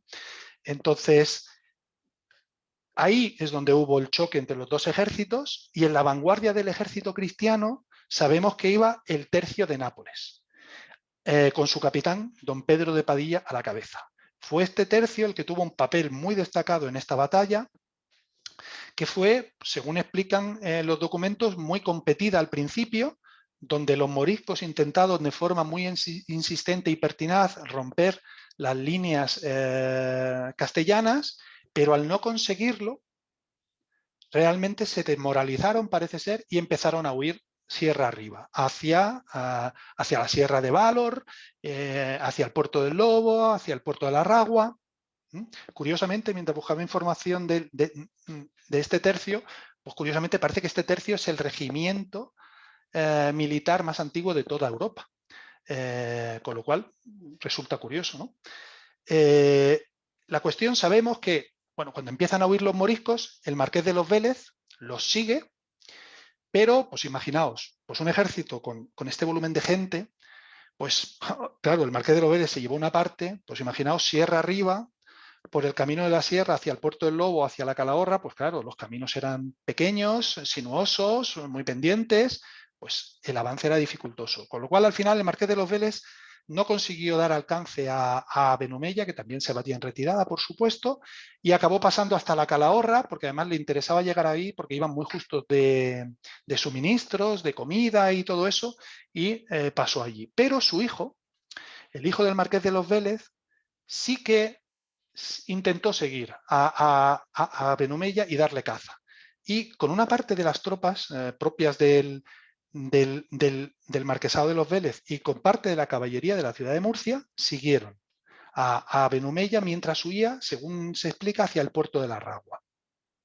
Según parece, iba acompañado de 20 caballeros, 20 caballeros moriscos que iban a caballo y viendo que les estaban pisando los talones, decidieron dejar los caballos y buscarse la vida a pie por un barranco, ¿no? Considerando que siguiendo ese camino los castellanos no les iban a seguir. De hecho, es curiosa la descripción que hace el hijo del marqués de los Vélez en el informe, que dice: arrojáronse por un barranco abajo y él, a Benumella, iba dejando sus vestidos por aligerarse y tan fatigado que fue menester la ayuda de los suyos para poder subir una cuesta, ¿no? Al final no consiguieron darle alcance, al final él escapó, aunque desgraciadamente para él pocos meses después moriría. Y lo que ocurrió después es que, bueno, pues el ejército del marqués de los Vélez se quedó acampado en Valor. Entre Valor Alto y Valor Bajo se distribuyeron. Y las consecuencias no fueron buenas, porque allí estuvieron 10 días. Y en esos 10 días quemaron Valor Alto y se ensañaron en particular con las casas de Benumella, que demolieron hasta los cimientos, y como si fuese bíblico, y echaron sal en el solar para que no creciera ni la hierba. Como castigo y como aviso por su rebeldía, ¿no? por el delito de lesa majestad, ¿no? Por la rebelión contra su señor natural, el rey, pues para mostrar, ¿no? Lo que ocurría con las personas que se atrevían a cometer delito tan grave, ¿no? Después de esos hechos, os podéis imaginar, Valor el Alto quedó pues muy mal, muy deteriorado, con prácticamente ninguna casa en pie. Y eso es lo que provocó que en el proceso de repoblador posterior, cuando ya una vez acabó la guerra, pues Valor el Alto no se pobló. Y se pobló Valor el Bajo, que se conservó algo mejor. Y eso es lo que dio lo que es ahora nuestro pueblo de Valor. La guerra seguía y las cosas no mejoraban. Y la aceptación popular de Benumella disminuía por momentos, ¿no? Le veían como un tirano, sus capitanes le abandonaban, los turcos, que como he comentado no vinieron en gran número, pero sí que daban mucho miedo, se empezaron a quejar de él. Era el caldo de cultivo ideal para una traición. Se fraguaba, se palpaba en el ambiente, ¿no? Otra de las cosas que ha trascendido a los 500 años que nos separan a Benumella es su fama de mujeriego, ¿no? En la canción del grupo Benumella de Valor ya se habla, ¿no? de esto, ¿no? De lo mujeriego, de que no se perdía una zambra, ¿no? Pues sí, efectivamente, eso está documentado. Además de su esposa, que hemos dicho, ¿no? La hija de Miguel de Rojas, con la que se casó antes de la rebelión, nada más empezar la rebelión, la repudió. Y sabemos que a partir de 1565 mantuvo una relación íntima, muy íntima, con otra mujer, con una mujer morisca llamada Brianda Pérez, que era de Alcolea. Y una vez convertido al rito musulmán y ya como rey de Granada, se casó con ella por el rito musulmán. Y esta mujer le acompañó hasta su muerte. Pero no era suficiente. Y sabemos que tomó otras 2 mujeres, una del río Almanzora y otra de Tabernas. Y ahora nos aparece aquí, los que recordáis la canción, Zahara. Zahara tiene por nombre. Viuda de Vicente de Rojas, que era pariente de Miguel de Rojas, el suegro de Benumella, al que Benumella ordenó matar por diferencias políticas. Y además esta Zahara era prima de Diego Alguacil. ¿Y quién era Diego Alguacil? Pues era un morisco también de Ujija, que era un estrecho colaborador de Benumella y primo de esta mujer, de Zahara, que por lo que parece era muy bella, y así aparece descrita en las crónicas. Pues a Benumella se enamoró perdidamente de ella, según parece, y quiso que entrara a formar parte de su harén, como así ocurrió. Y esa fue la chispa que con esa atmósfera tan cargada y que se respiraba traición, encendió la mecha de la traición, desencadenó la traición como tal, ¿no? Los 3 Diegos, que así en algún artículo los he visto nombrados, que estaban resentidos con Aben-Humeya: Diego Alguacil, resentido porque estaba enamorado de Zahara y Aben-Humeya se la había quitado. Diego de Rojas, resentido porque Aben-Humeya mató a su padre. Y el exsecretario Diego de Arcos, que aquí no sé exactamente la razón por la cual pasó a ser ex, pero claramente algo pasó y resentido parece que estaba por ese hecho o por alguna otra cosa. La cuestión es que entre estos 3 Diegos y con la ayuda de Zahara, cerquita de Aben-Humeya, organizaron un complot. Interceptaron una carta de Aben-Humeya a su primo Aben-Abó y la cambiaron. Y hicieron que esa carta que le entregaron a Aben-Abó dijera cosas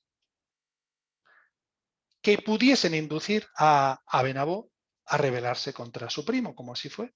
Y en concreto, pues modificaron la carta pidiéndole a Aben-Abó que matase a los capitanes turcos que tenía bajo su mando. Los capitanes turcos, qué curioso, se enteraron, clamaron venganza, y entre Diego Alguacil y los capitanes turcos convencen a Aben-Abó de que es necesario matar a Aben-Humeya y proclamar rey a Aben-Abó. Estamos a principios del mes de octubre de 1569. Los 3 Diegos, Aben-Abó y los capitanes turcos se van a Laujar en busca de Aben-Humeya, y aunque según las crónicas dicen que Aben-Humeya ya conocía el complot y dicen que confiaba en su guardia y por tanto que no dejó pasar una zambra, a pesar de eso, claramente Aben-Humeya se confió demasiado, si realmente lo sabía, y los conjurados entraron en su habitación, le acusaron, y aunque él lo negó todo, le ejecutaron. Diego Alguacil y Diego de Arcos le ahorcaron con un cordel y una vez muerto tiraron su cuerpo a un muladar. Es el 4 de octubre de 1569. Ahí muere Aben-Humeya. Antes de morir, según las crónicas, dicen que Aben-Humeya dijo a sus verdugos que él era cristiano y que se había rebelado para vengar las injusticias y las injurias a su familia. Otra vez el mismo argumento, que había sufrido él y su padre, ¿no? Y también se dirigió a su primo Aben-Abó y le dijo: sufrirás mi mismo final. El final que tú me has hecho sufrir lo padecerás tú en tus carnes, como luego veremos que así fue. Y vamos a acelerar porque si no yo me enrollo mucho y estamos consumiendo ya bastante tiempo, ya estamos cerca del final. Diego López Aben-Abó, primo de Aben-Humeya, tenemos muy poca información suya realmente de los momentos, o sea, de la época anterior a la rebelión. Yo no he encontrado ninguna referencia, sinceramente. Sabemos, eso sí, que era natural y vecino de Mecina Bombarón y primo de Aben-Humeya y por tanto sobrino del zaguer. En un documento que a continuación vamos a hablar más extensamente, donde trata la rendición y por tanto expone sus condiciones para rendirse, datado en 1570, en julio de 1570, declara que era nieto de don Hernando de Córdoba. ¿Qué Hernando de Córdoba? Pues las hipótesis son, la que yo creo más probable, pero tampoco la puedo confirmar, es que fuese nieto del abuelo de Aben-Humeya. Por tanto, que Aben-Humeya, y él fuesen primos hermanos. Y así, cuando antes he explicado quiénes eran los descendientes de este don Hernando de Córdoba, abuelo de Aben-Humeya, pues lo he mencionado, ¿no? Que tendría un hijo o hija del cual fue hijo Aben-Abó. Pero tampoco se puede excluir que del Hernando de Córdoba del que hable fuese del Abrahem a Aben-Humeya, del que luego se convirtió con el nombre de don Hernando, y que realmente fuesen primos lejanos. Yo creo que esta hipótesis es menos probable, pero bueno, por comentarlo, ¿no? Ya hemos visto que Aben-Abó traicionó a su primo y se coronó rey en octubre de 1569. Sabemos que tuvo 2 hermanos, este Aben-Abó, y que uno de ellos lo mandó para que levantase la serranía de Ronda, donde le detuvieron y le decapitaron. Desde el momento de su proclamación como rey, establece negociaciones de rendición ya sea para ganar tiempo, ya sea para intentar conseguir buenas condiciones, inicialmente a través de Hernando el Abbaquí, que fue pieza fundamental en aquel momento de la guerra, morisco principal de Alcudia, alguacil de ese lugar, fue el capitán general de Abenabó. Aunque luego Abenabó le traicionó, le mató por traidor. Y de hecho, el Abbaquí tuvo un doble juego, ¿no? Y viendo un montón de documentos que he conseguido encontrar, realmente se ve claramente el doble juego al que jugaba. De hecho, las autoridades cristianas consideraban al Abbaquí como una persona que podía llegar a conseguir el fin de la guerra a través de la traición a sus correligionarios, ¿no? De hecho, el 7 de julio de 1570 aparece fechada una patente que don Juan de Austria le otorga a Hernando el Abbaquí para que pudiese perseguir a los moriscos que estaban aún rebeldes en toda la Alpujarra y para que capturase y matase a su jefe, a Abenabó. Y a cambio le ofrecía todos los bienes que tuviera este. Pues claramente tenía un doble juego y al final acabó muriendo por ello. De hecho, la colaboración con la corona fue tan grande que los descendientes de el Abbaquí, su mujer, su hija, sus cuñados, le tuvieron mercedes regias después de la guerra por la colaboración de Hernando el Abbaquí. Las mercedes que solicitaba Abenabó para rendirse, pues la verdad es que son extensas, ¿vale? Voy a referir 2 o 3 que creo que son relevantes para el discurso que estamos viendo. La primera pedía las mismas preeminencias que tuvo su abuelo don Hernando de Córdoba, que esto es lo que he mencionado justo al principio. También pedía, por supuesto, el perdón real, ¿no? Que le dejasen llevar armas, que conservase su hacienda y que pudiese decidir establecerse en Mecina Bombarón o en cualquier otro lugar de la Alpujarra con 8 personas de su elección. Por supuesto, también seguía pidiendo la liberación de don Antonio y de su hijo don Francisco, junto con otra lista larga, como he dicho, de mercedes para sus más allegados y para los moriscos en general, para los que pedía también el perdón regio, pedía que no perdiesen sus bienes, etcétera, etcétera, ¿no? Don Juan de Austria, en una carta también que he encontrado, decía, ignoremos esas exigencias porque total, le quedan 30 hombres y está todo el día huyendo por la sierra, ¿no? Luego le costó un poco más a los castellanos terminar con Abenabó. Y de hecho, aquí ya vemos, en ese momento, usan moriscos para apresar a los moriscos de Abenabó. Y de hecho, don Juan de Austria declara que ha despachado a 4 moriscos principales con 250 moriscos para que entrasen en la Alpujarra y apresasen y matasen a Abenabó. Aquí vemos 2 firmas de Abenabó. Curiosamente, a mí me ha sorprendido mucho esto. En la carta esta, bueno, en una carta cercana a esta fecha, del 22 del 7 de julio de 1570, que es una carta a don Juan de Austria, no firma como Muley Abdalá, Muley Abdalá a Abenabó, sino como Diego López Abenabó, su nombre cristiano, cuando ya es rey de los moriscos. Me llamó mucho la atención, sinceramente. Y aquí vemos su firma autógrafa en árabe. Yo no sé árabe, pero supuestamente, vamos, se da a entender que es la firma del rey y que debería poner algo relacionado con Muley Abdalá Abenabó. Y al principio de la conferencia lo comentábamos, Gonzalo el Céniz participa en la matanza de los alguaciles y escribanos de Ugíjar que van a Granada a pasar las Navidades y enciende la mecha de la rebelión, pues es Gonzalo el Céniz, que se había convertido en uno de los lugartenientes de Abenabó, el que hace un trato con las autoridades castellanas y lo mata. Y ahí muere Abenabó, muere el 15 de marzo de 1571 y parece que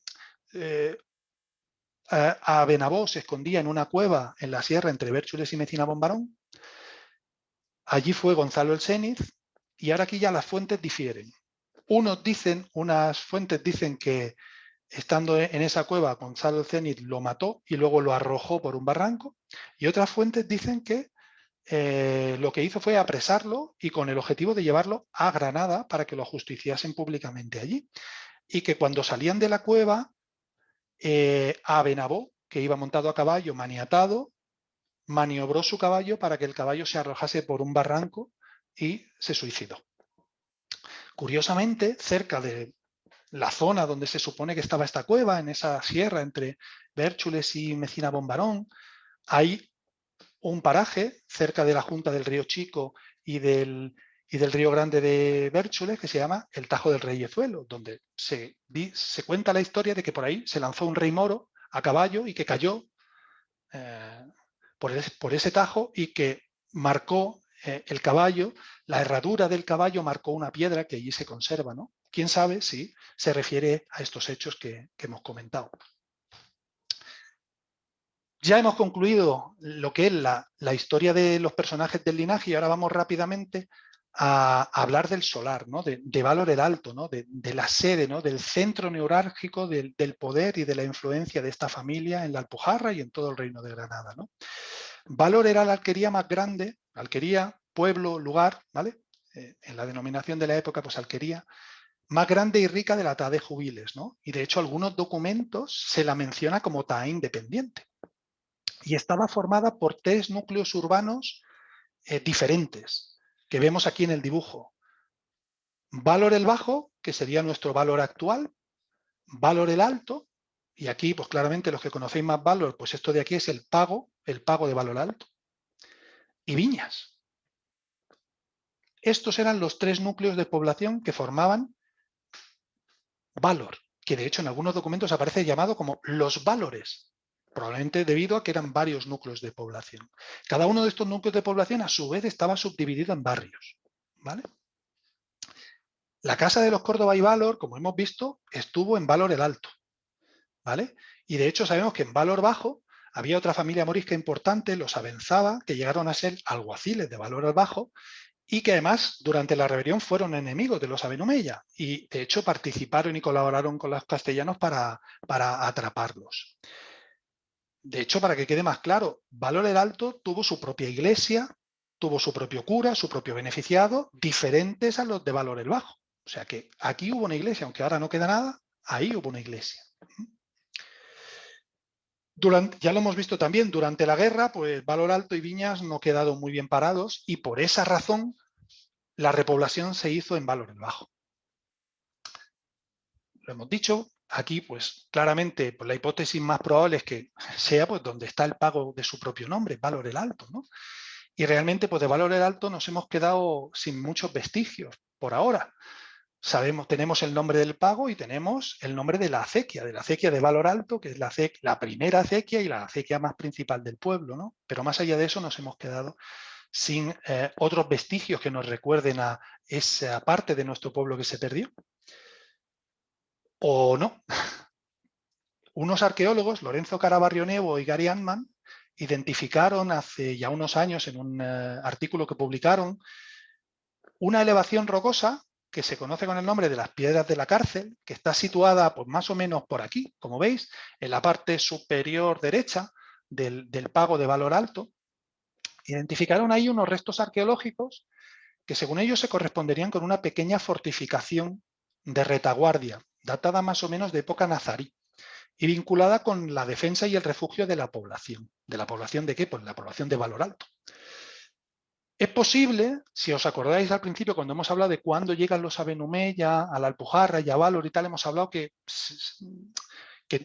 no sería de extrañar, ¿no? Que hubiese un distrito que los Aben-Omeya administrasen una especie de Taa en la zona de Valor Alto, o sea, en la zona de Valor y en la zona de Yején, pues ¿por qué no? Quizás esta era la fortificación de ese distrito y que esa fortificación era la que los Aben-Omeya, el linaje de los Córdoba y Valor, gobernaba como sus alguaciles y que no es de extrañar que ahí estuviesen sus casas, ¿no? De hecho, en 1795 aparece un informe que se remite al rey desde la Alhambra, en la cual se le da noticia al rey, en aquel tiempo Carlos IV, le dice, oye, que en Valor, en los solares donde estaba la casa de Aben-Omeya, ese traidor, ¿verdad?, están haciendo unas construcciones y aquello se sembró de sal, se derruyeron las casas para que allí no se construyera nunca nada, ¿no? Godoy, que fue quien le contestó al de la Alhambra, le dijo, ¿pero qué me estás contando? Ese hombre ya ha expirado sus purgas, que hagan lo que quieran, ocúpate de cosas mejores. Grosso modo, le vino a decir. En Valor no tenemos constancia, ¿no?, de que haya habido edificación alguna, no tenemos memoria, ¿no? Pero ¿quién sabe si esas edificaciones que se da noticia en 1795 de que se empezaron a hacer en esos terrenos no pudieron llegar a ser una cárcel? Que por otro lado, en 1850, en el diccionario de Madoz, cuando se hace la descripción del pueblo, sí que se indica que Valor tenía una cárcel.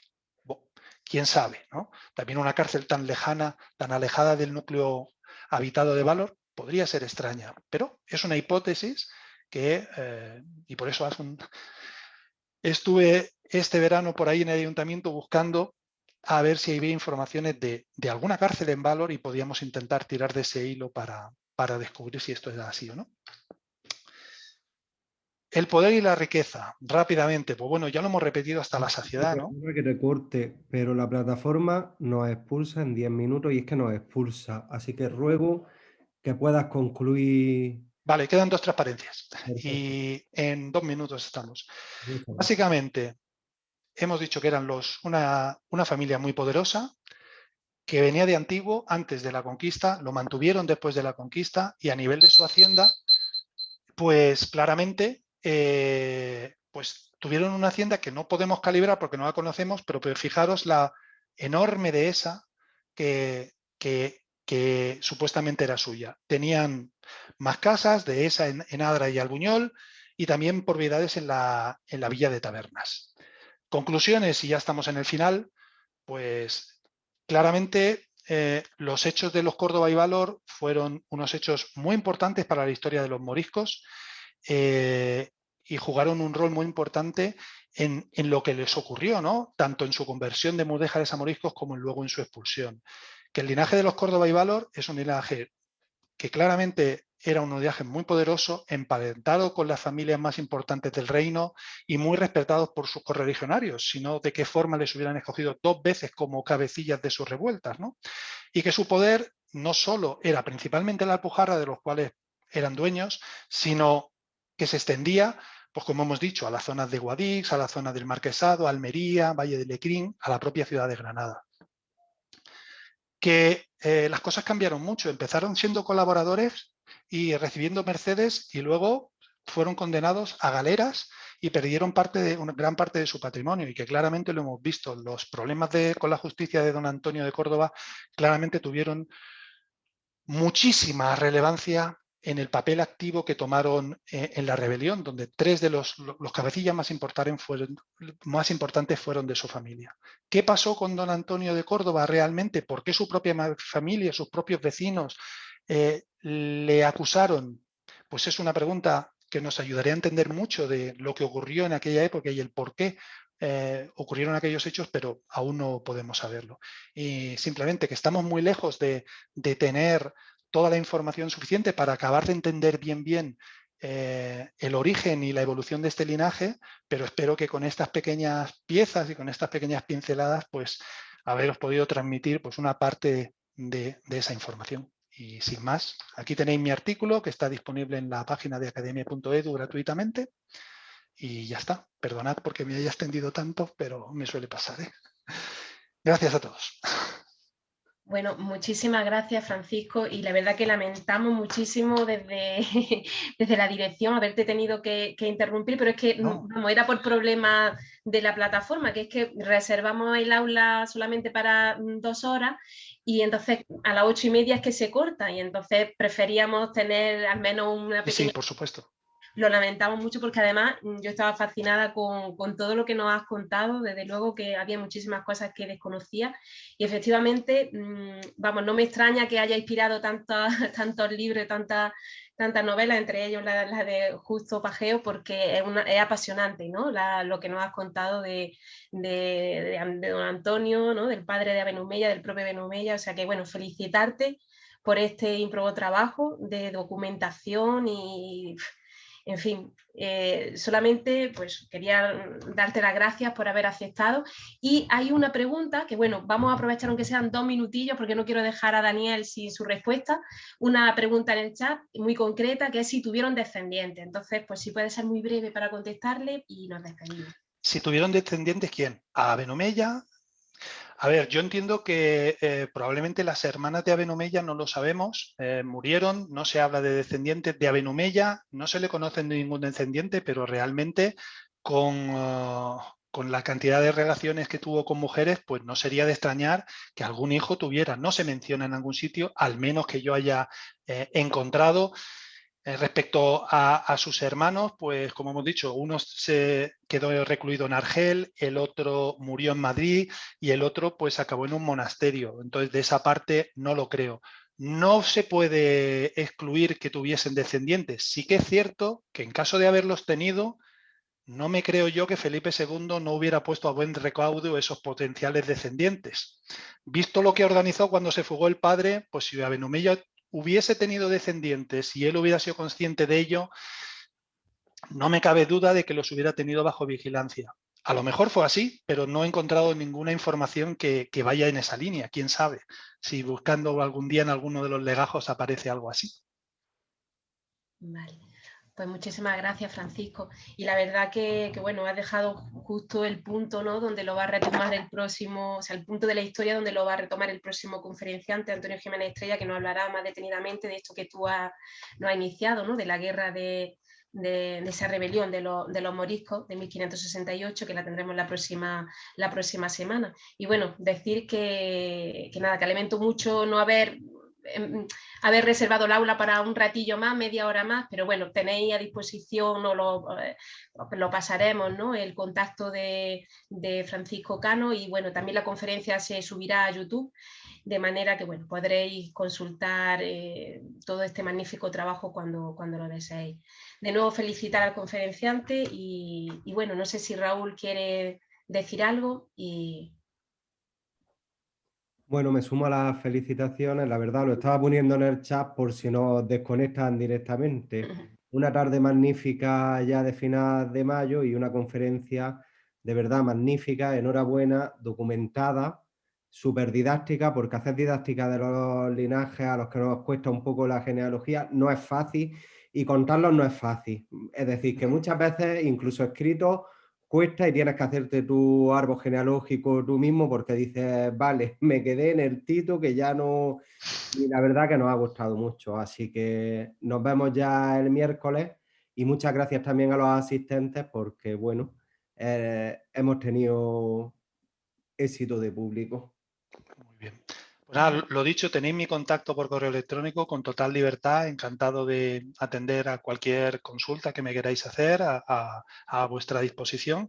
Y nada, esperemos que el tiempo dé de sí y pueda publicar un nuevo artículo el año que viene con más cosillas sobre este linaje que realmente merece la pena. Y que puedas presentarlo en Valor y que podamos vernos. Eso es, eso será lo mejor de todo, sin duda. Que bueno, que ya las casas de Aben-Omeya o las que se dice que son de Aben-Omeya han pasado al ayuntamiento y parece que bueno, que ese patrimonio pasa a ser público y como había empezado con la historia pública y la historia de los pueblos tan importantes, Sin pues duda. creo que puede ser un buen espacio al que nos emplazamos. Muy bien, encantado. Muy bien. Pues muchísimas gracias, ha sido un Nada, placer.